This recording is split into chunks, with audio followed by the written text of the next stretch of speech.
नमस्कार दोस्तों, एक बार फिर से स्वागत है आपका हमारे YouTube चैनल मैकेनिकल बॉयज 2.0 पे। तो हम लोग बात कर रहे थे डिग्री ऑफ फ्रीडम पे। हमने आपको बताया कि किसी वस्तु जो है, कोई भी वस्तु, कोई भी ऑब्जेक्ट अगर स्पेस में रखी होगी तो उसकी मैक्सिमम डिग्री ऑफ फ्रीडम मतलब कितने जगह में वो घूम सकती है वो कितनी है, वो आपने देखा कि 6 है। ये 3 ट्रांसलेशनल, 3 रोटेशनल, मतलब 1, 2, 3 and first rotation, second rotation, third rotation. या तो एक्स एक्सिस में जाएगी, या वाई एक्सिस में जाएगी, या जेड एक्सिस में जाएगी। या तो एक्स एक्सिस के अबाउट रोटेट करेगी, या वाई एक्सिस के अबाउट रोटेट करेगी, या तो जेड एक्सिस के अबाउट रोटेट करेगी। आप एक क्यूब लीजिएगा, कोई भी बॉक्स, उसको एक बार रोटेट करके देखिएगा, चीजें और विजुअलाइजेशन में क्लियर हो जाएंगी। नाउ उसके बाद हम लोगों ने क्या किया कि जेड एक्सिस को डिलीट कर दिया, हम प्लेन ऑफ पेपर या प्लेन ऑफ बोर्ड पे आ गए। प्लेन ऑफ बोर्ड पे आए, जेड एक्सिस गायब, टोटल स्पेस में कितनी थी 6। लेकिन जैसे ही हम प्लेन ऑफ बोर्ड पे आते हैं, यानी 2D में, ये बात कर रहे थे हम 3D में, बोर्ड में आते हैं 2D पे, तो 2D में क्या हुआ, जेड एक्सिस गायब, यानी सिर्फ एक्स और वाई के एक्स वाई प्लेन में मूव कर सकता है। तो इसकी डिग्री ऑफ फ्रीडम हो जाती है 3। कहां से? एक ये इस प्लेन में एक्स, एक वाई में, और एक ये रोटेशन। तो मैक्सिमम डिग्री ऑफ फ्रीडम कितना है? 3 प्लेन पे, स्पेस में 6। तो आपने एक बहुत बड़ा कॉन्सेप्ट सीखा कि डिग्री ऑफ फ्रीडम में सबसे ज्यादा कितनी सबसे मैक्सिमम डिग्री ऑफ फ्रीडम कितनी होती है स्पेस में किसी ऑब्जेक्ट की, और प्लेन पे। तो स्पेस में है 6 और प्लेन में है 3 मैक्सिमम। अब लेकिन हमारे सिलेबस में जो है, जो गेट लेवल तक वो है, वो सिर्फ या एग्जाम में है, जो भी यूनिवर्सिटी एग्जाम है उसमें स्पेस को नहीं लिया गया, प्लेन ऑफ पेपर पे ही बात करते हैं। स्पेस में आप जब आगे मास्टर्स के लिए जाएंगे तो उसमें यूजफुल है। तो बात करते हैं अब किसी चीज, किसी प्लेन का हम डिग्री ऑफ फ्रीडम निकालें कैसे। सपोज मैक्सिमम तो 3 है, लेकिन अगर कोई कंस्ट्रेंट लग गया उसके ऊपर, तो कोई ज्वाइंट लगा दिया, तो कितना आएगा? 1 आएगा, 2 आएगा, 3 आएगा। उसके लिए हमको थोड़ा सा यहाँ पे कंसंट्रेट करना पड़ेगा। सपोज एक प्लेन है, प्लेन नहीं, एक लिंक समझते हैं।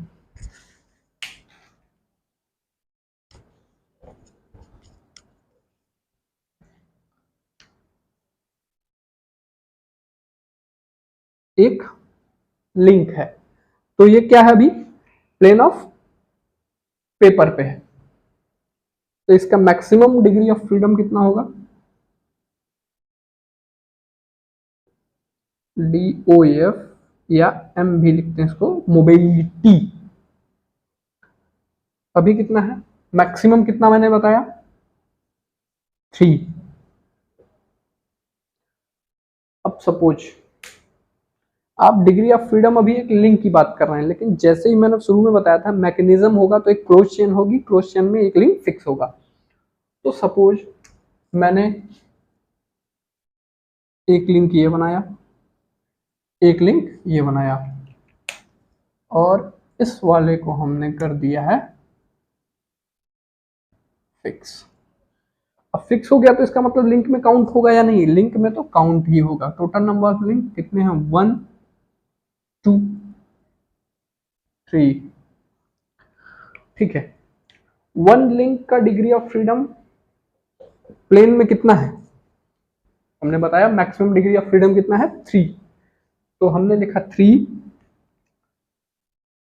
ब्रैकेट में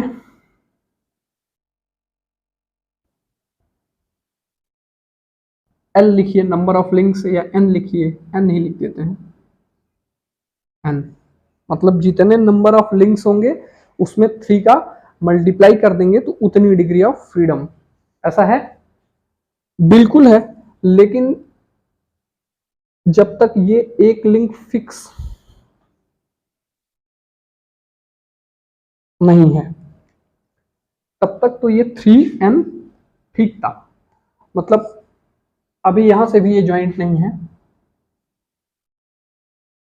अगर हम सिंगल सिंगल 3 लिंक ले लेते हैं एक फ्रीडम फ्री स्पेस में, कहीं भी एक लिंक अलग रखा हुआ है, ये यहाँ रखा हुआ है, तो इसका डिग्री ऑफ फ्रीडम अगर कोई पूछे तो बोल देंगे 3 इंटू 3 मीन्स 9। लेकिन यहाँ पे समझने वाली बात है, अब जैसे ही आपने इसको मैकेनिज्म या मशीन बोलने की बात की, वो तो आगे हम देखेंगे कि डिग्री ऑफ फ्रीडम ही बताएगा ये मशीन है कि मैकेनिज्म है, क्या है। हमने यहाँ इसको पहले जोड़ा नहीं, एक लिंक को हमने फिक्स कर दिया, ग्राउंडेड कर दी, ठीक। अब इसका जो डिग्री ऑफ फ्रीडम है वो कितना हो गया? 3n अभी भी है क्या? नहीं, 3n माइनस 1 हो गया। क्यों? क्योंकि एक लिंक को फिक्स कर दी, इसकी पूरी ऑफ डिग्री फ्रीडम 0 हो गई, क्योंकि वो अभी जब मैंने इसको फिक्स कर लिया, पकड़ लिया, चिपका दिया कहीं घूम से, तो ये ना इधर घूम सकता है ना इधर घूम सकता है, ना ऐसे ऐसे ऐसे, बिल्कुल कंक्रीट कर दिया, मतलब समझ लीजिए सीमेंट में जाम कर दिया है। तो जैसे ही ग्राउंडेड किए, ये इसकी डिग्री ऑफ फ्रीडम 0 हुई, तो 3 में से एक लिंक को हटा देंगे, तो 3n माइनस 1 सेकेंड। अब जैसे ही हमने इनको जोड़ा,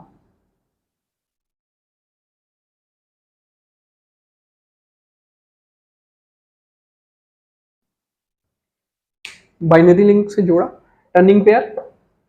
अब टर्निंग पेयर क्या करता है, आपने देखा हो, जैसे ही मैंने दिखाया कि सपोज अगर यहां हम एक टर्निंग पेयर लगा दें, तो ये लिंक को इधर मूव करने देगा क्या?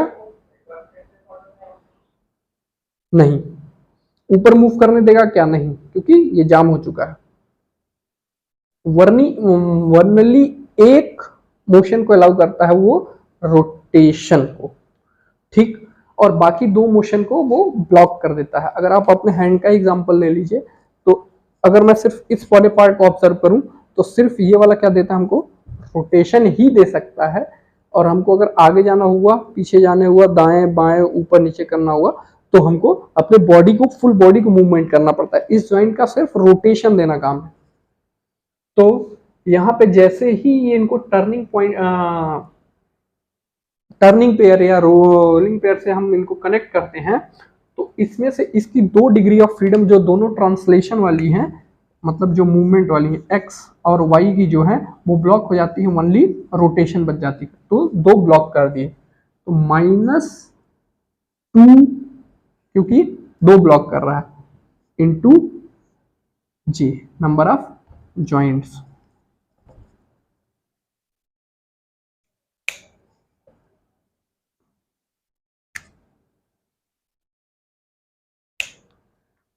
फिर से समझिए, डिग्री ऑफ फ्रीडम मैक्सिमम कितनी है? 3। एक लिंक की 3 है, अगर वो फ्री है प्लेन ऑफ पेपर में, कहीं भी प्लेन ऑफ बोर्ड में कहीं पे भी है एक लिंक, तो उसकी डिग्री ऑफ फ्रीडम कितनी है? 3। n लिंक्स हैं तो 3n। लेकिन जैसे ही हमने मैकेनिज्म बनाया, एक को ग्राउंडेड किया, तो एक की तो पूरी 0 होगी। अगर 3 लिंक में से एक ग्राउंडेड हो गई तो 3n माइनस 1, ठीक। उसके बाद जैसे ही हम इसको जोड़ते हैं इसमें टर्निंग पेयर से, तो उसकी टर्निंग पेयर से जैसे ही जोड़ते हैं, इसमें से 2 j गायब हो जाता है। क्यों? क्योंकि ये जो दोनों ट्रांसलेशन मोशन है, इसको रोक देता है। प्लेन ऑफ पेपर में x और y में जो मोशन है वो रोक देता है, सिर्फ रोटेशन को अलाउ करता है, -2j। यहाँ पे आप ये भी समझ सकते हैं कि ये वाला जो आता है वो लोअर पेयर के अंदर आता है। तो अगर पूरा काउंट करेंगे, जितना लोअर पेयर मिलेगा उतना -2 लोअर पेयर भी लिख सकते हैं। जैसे मैंने कल समझाया था कौन कौन सा लोअर पेयर होता है, जितना भी सरफेस कांटेक्ट आता है सारा लोअर पेयर होता है। तो जितना लोअर पेयर आएगा उतना -2 कर देंगे। एंड इसके अलावा 2 इसको J1 कर लेते हैं। और माइनस अगर हायर पेयर आता है तो वो सिर्फ आपका एक मोशन रिस्ट्रिक्ट करता है, ठीक। बाकी सारे मोशन रहते हैं उसमें, सिर्फ एक मोशन रिस्ट्रिक्ट कर देता है, तो इसलिए -J2, ठीक। यहाँ पे इसको आप लिख सकते हैं नंबर ऑफ हायर पेयर्स, और इसमें J1 का मतलब होता है नंबर ऑफ लोअर पेयर्स, ठीक। अभी जो आप लोगों ने सीखा ये फॉर्मूला 3n-1 -2J1 -J2, इसी को हम पुशबैक क्राइटेरियन, KUTCHBAC के पुशबैक क्राइटेरियन बोलते हैं ऑफ डिग्री ऑफ फ्रीडम। ये पुशबैक फॉर्मूला है डिग्री ऑफ फ्रीडम या मोबिलिटी निकालने का। तो हमने इसको याद करने की जरूरत ना पड़ ले, इसलिए हम स्टेप बाय स्टेप जाके इसको देख लिए कि ये आता कहाँ से। इन्होंने भी तो इंसान ही है, कहीं ना कहीं से सोचा ही होगा कि कैसे आया। ये नहीं कि इनको भी किसी ने बता दिया कि वो, जैसे एक शायर ने एक शेर सुनाया, बोला कि हमको इन्होंने बताया था, तो बोले नहीं नहीं, ये तो दूसरा आदमी बोला नहीं नहीं ये तो उनका शायर है, तो बोलता उन्होंने हमको समर्पित किया था, हम इनको समर्पित कर दिए। तो ऐसा नहीं है कि इनको किसी ने बताया था, इन्होंने अपने बुक में पेटेंट करा लिया फिर ये इनके नाम पे है। इन्होंने थिंक किया, उसके बाद इन्होंने ये फॉर्मूला दिया आपको, ये है डिग्री ऑफ फ्रीडम। अच्छा, अब इस डिग्री ऑफ फ्रीडम की वैल्यू को हम इसमें पुट करते हैं,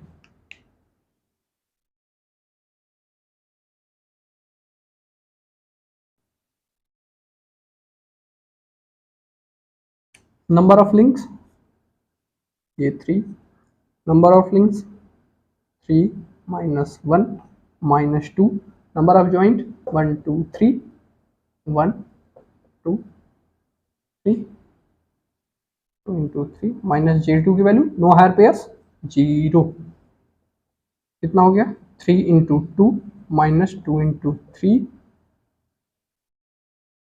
6 -6 इक्वल टू 0। यानी इसकी मोबिलिटी कितनी हो गई है 0। का मतलब ये क्या है, ये मशीन है नहीं, मशीन का लास्ट पॉइंट ही था कि उसका मोशन ट्रांसफॉर्मिंग, मतलब एक मोशन को दूसरे मोशन में कन्वर्ट करना चाहिए, ठीक। ये आप इसको घुमाते रहिए, ये कहीं पूरा स्ट्रक्चर वहीं पे रहेगा, कहीं मूव ही नहीं होगा, ये लिंक एक भी तरफ मूवमेंट नहीं करेंगे, इसलिए इसको हम बोलते हैं m=0 मीन्स स्ट्रक्चर,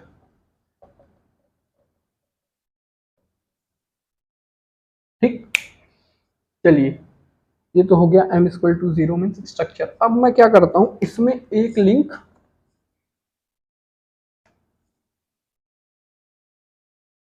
और जोड़ देते हैं,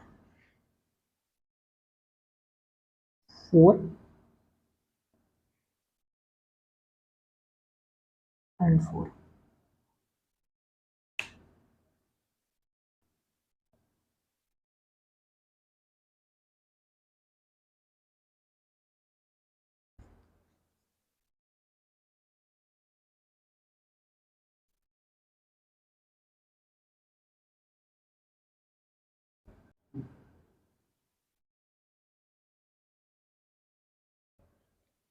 चलिए इस फिगर को थोड़ा और बड़े में करते हैं ताकि और क्लैरिटी आए। फॉर्मूला को हटा देता हूं मैं।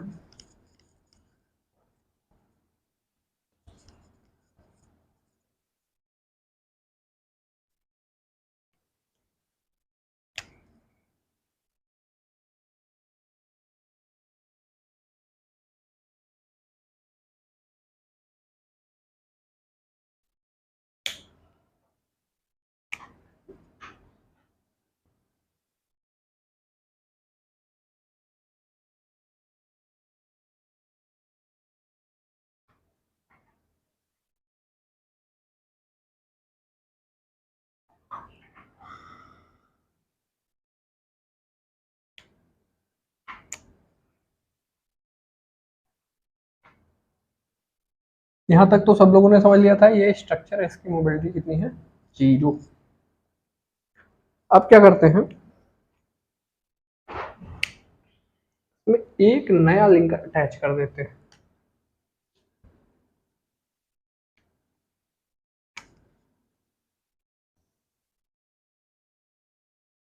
ठीक है, अब यहाँ थोड़ा केयरफुली ऑब्जर्व करिएगा। अभी मैं सारा ज्वाइंट और ये सब हटा देता हूँ।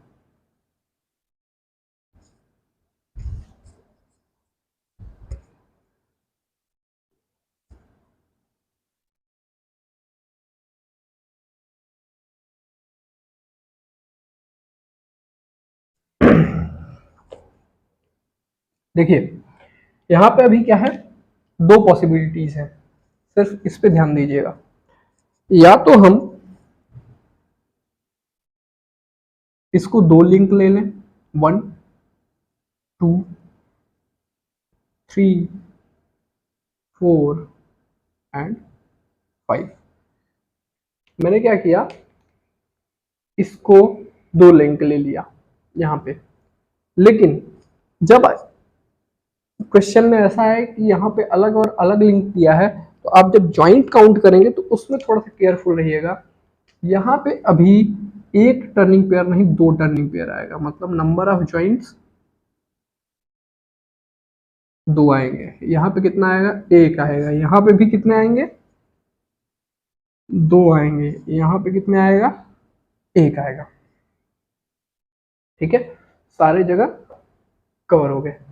अब जो हमारा एम का फॉर्मूला था, मतलब मोबिलिटी का, वो ध्यान दीजिएगा क्या था, M equal to 3n-1 -2 J1 -J2। तो यहाँ पे रखिए 3n की वैल्यू कितनी है, 1 2 3 4 5। 5 -1 -2 J1 की वैल्यू कितनी है, 2। इसमें काउंट करिएगा, 2 1 3 1 4 2 6 इंटू 6, ये कितना हो गया, 3 इंटू 4 -2 इंटू 6 यानी 12 -12 equal to 0। Still it is a structure, means mobility की वैल्यू कितनी हो गई, 0। ये अभी भी स्ट्रक्चर है। क्यों, क्योंकि पहले ही ये 0 था, अब मैंने इसमें एक और लिंक जोड़ा, वो और इसको स्ट्रिक्टली रिजिट करके रखेगा, वो मूवमेंट होने ही नहीं देगा। ठीक, अब देखिए जो मैंने यहाँ पे दो लिंक काउंट किया है,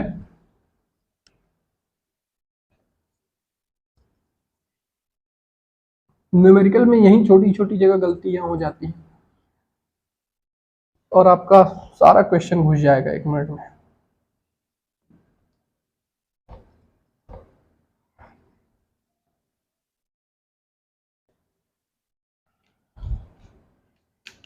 क्या करना है, ये पूरे लिंक को मैं ग्राउंडेड को हमेशा मान लीजिए, इसको 2, इसको 3 लिया, इसको 4 ले लिया। ठीक, अब देखिए नंबर ऑफ जॉइंट काउंट करते समय फिर से यहाँ पे कितना आएगा, 1। यहाँ पे अब कितना आएगा, क्योंकि ये पूरा एक जॉइंट है और ये इसमें भी एक जॉइंट है, 1 1 1, यहाँ पे आ जाएगा 2। ठीक,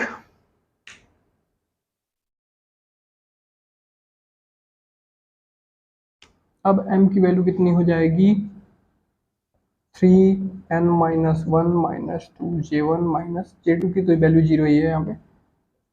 3 नंबर ऑफ लिंक्स कितने हैं,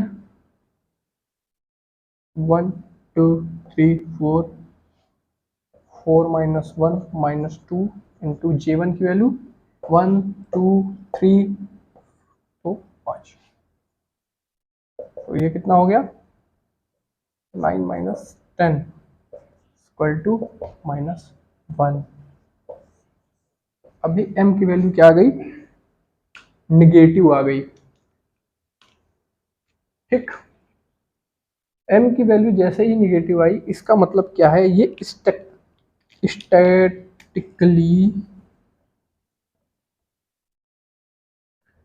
इनडिटरमिनेट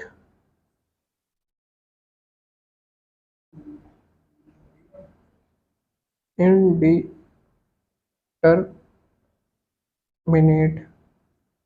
स्ट्रक्चर है। क्यों? देखिए हमने क्या किया, वन कितना लिंक है, 1 2 3 4, 4 रखा, -1 -2 इंटू नंबर ऑफ जॉइंट 2 1 3 1 4 1 5, तो 9 -10 -1।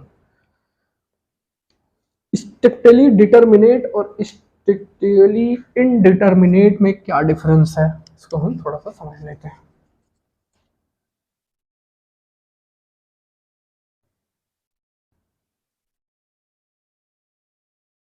देखिए जो भी स्टैटिकली डिटर्मिनेट होता है और स्टैटिकली इनडिटर्मिनेट होता है, मतलब स्टैटिकली डिटर्मिनेट में क्या होता है, जितने नंबर ऑफ अननोन्स होंगे उतने नंबर ऑफ इक्वेशन होंगे। जैसे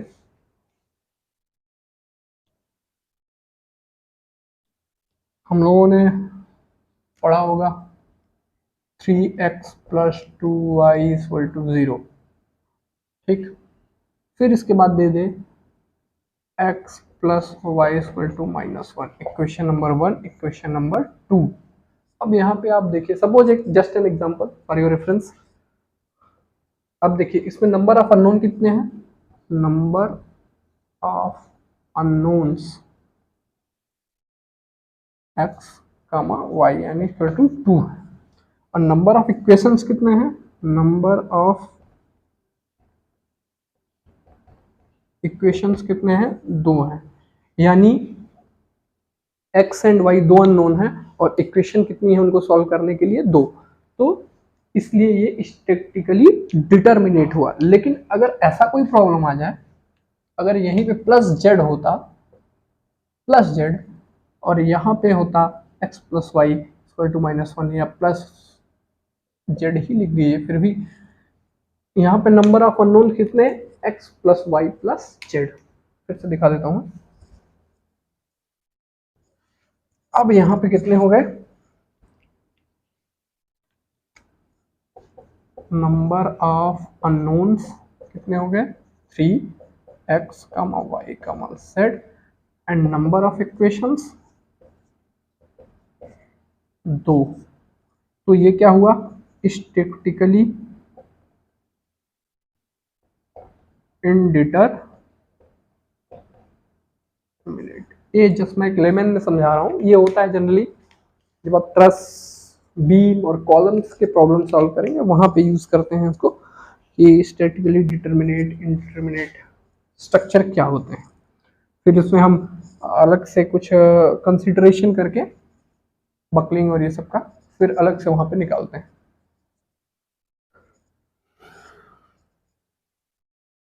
अच्छा, एक और चीज मैंने कल बताई थी कि one lower pair equal to 2 higher pairs. वो चीज आप इस फॉर्मूले में भी देख सकते हैं। फार्मूला क्या है मोबिलिटी का, 3n-1 -2j1 -j2। ठीक, इसको मैंने क्या बताया था, ये है HP, ये है LP। अब होता क्या है, फार्मूला में भी देख सकते हैं आप, मैंने कल क्या बताया था, 1 LP 1 HP = 2L, 1 higher pair = 2 lower pairs. अब देख सकते हैं यहाँ पे 1 हायर पेयर = 2 लोअर पेयर्स।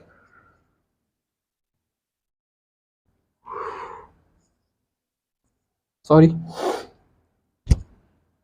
अब इसको हम थोड़ा सा और विजुअलाइज करके दिखा देते हैं।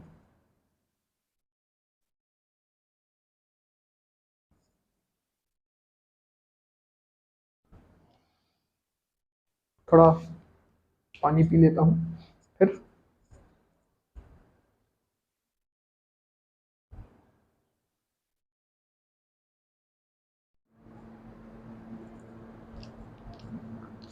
तो मैंने आपको बताया था one higher pair equal to two lower pair, जो कि फॉर्मूले में भी था m इक्वल टू 3n-1-2j1 तो J2 जो है हायर पेयर है और J1 जो है लोअर पेयर है।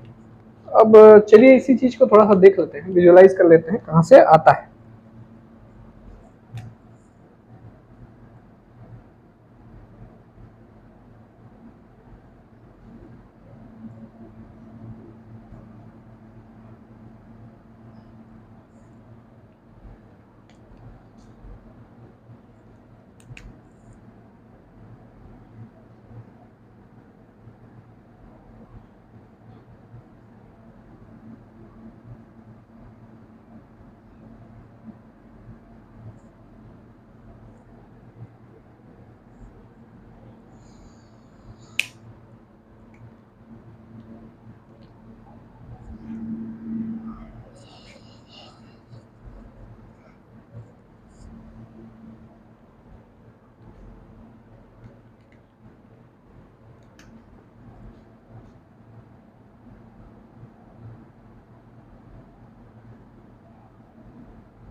ठीक है, यहाँ पे दो बन गए हैं,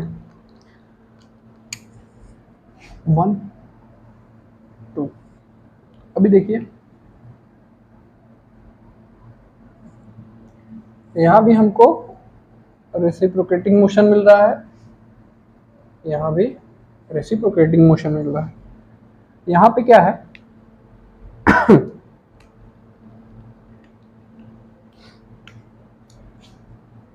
ये है लिंक नंबर 1 जो स्टैटिक है। ये देखिए ये वाला, ये है हमारा कैम, ये हो गया लिंक नंबर 2, ये हो गया लिंक नंबर 3। ठीक,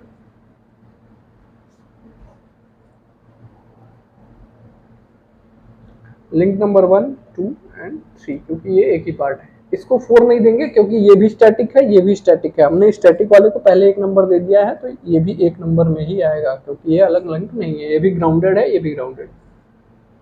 ठीक, अब देखिए इसमें यहाँ पे बना एक लोअर पेयर, क्योंकि यहाँ पे एक टर्निंग पेयर है, 1 लोअर पेयर। यहाँ पे है 1 हायर पेयर, क्योंकि यहाँ पे आएगा पॉइंट कॉन्टैक्ट और line contact, generally point contact ही आएगा। और यहाँ पे आएगा आपका स्लाइडिंग यानी सरफेस मोशन है, तो ये क्या होगा LP।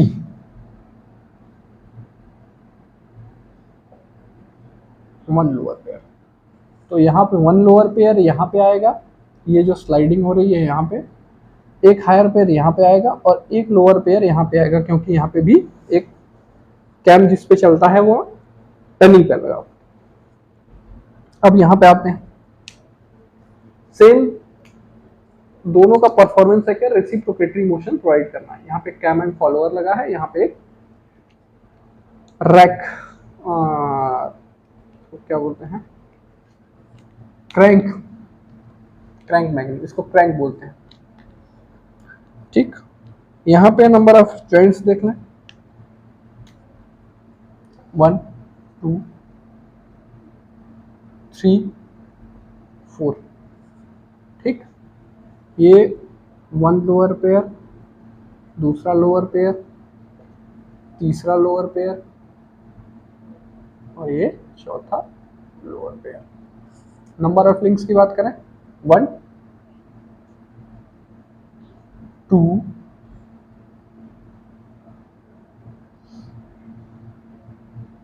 3 एंड 4। ठीक, कुछ लोग बोल रहे होंगे सर यहाँ आपने एक नंबर ऑफ लिंक 3 दिया या 3 4 दिया। सेम यहाँ पे दूसरा नंबर लिंक तीसरे के अबाउट ऐसे ऐसे मूव करेगा, क्योंकि ये जब ये ऊपर ले जाएगा नीचे आएगा तो ये ऐसे ऐसे मूव करेगा, तो ये दोनों अलग अलग पार्ट है, इसमें पूरा सिंगल लिंक है। तो यहाँ पे देखिए कितने नंबर ऑफ जॉइंट हैं, इसमें देख लेते हैं।